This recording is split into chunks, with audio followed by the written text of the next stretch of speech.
வணக்கம் அன்பான விவசாய சொந்தங்களே. இப்போ தற்போது நிலவி வருகின்ற ஒரு தனியார் நிறுவனம் ஜிண்டால் நிறுவனத்தினுடைய உயர்மின் கோபுர திட்டத்தை பற்றி பார்ப்போம்.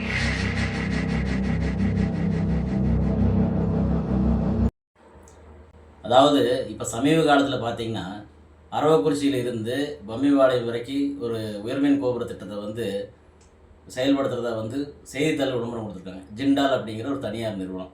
அந்த நிறுவனம் பார்த்தீங்கன்னா முழுக்க முழுக்க காற்றாலை அமைத்து அதிலிருந்து கிடைக்கிற மின்சாரத்தை தான் இங்கே கொண்டு பம்மிவாளையத்தில் கொண்டு வந்து கொடுக்குறாங்க.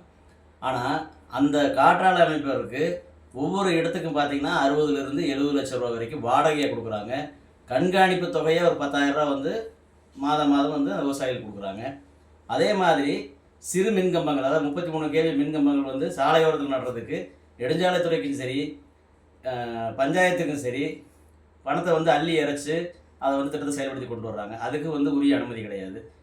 அதாவது இந்த தனியார் நிறுவனமானது காற்றாலை அமைக்கிறதுக்கு மட்டும் இத்தனை கோடி ரூபாய் செலவு பண்ணுறவங்க இந்த உயர்மின் கோபுர திட்டத்துக்கு மட்டும் போய் அரசாங்கத்திட்ட அனுமதி கேட்குறாங்க. என்னென்ன அனுமதி வாங்குறாங்க? இந்த 1880 தந்தி கம்பு சட்டமும் 164 கேட்குறாங்க. அந்த 164 இதெல்லாம் கேட்குறது எப்படி கேட்குறாங்க அப்படின்னா, பொதுமக்களுக்காக இந்த திட்டத்தை செயல்படுத்துறதாகவும் இவங்க அந்த சுயலாபம் இல்லாத மாதிரியும் காமிச்சு அதை வாங்குறாங்க.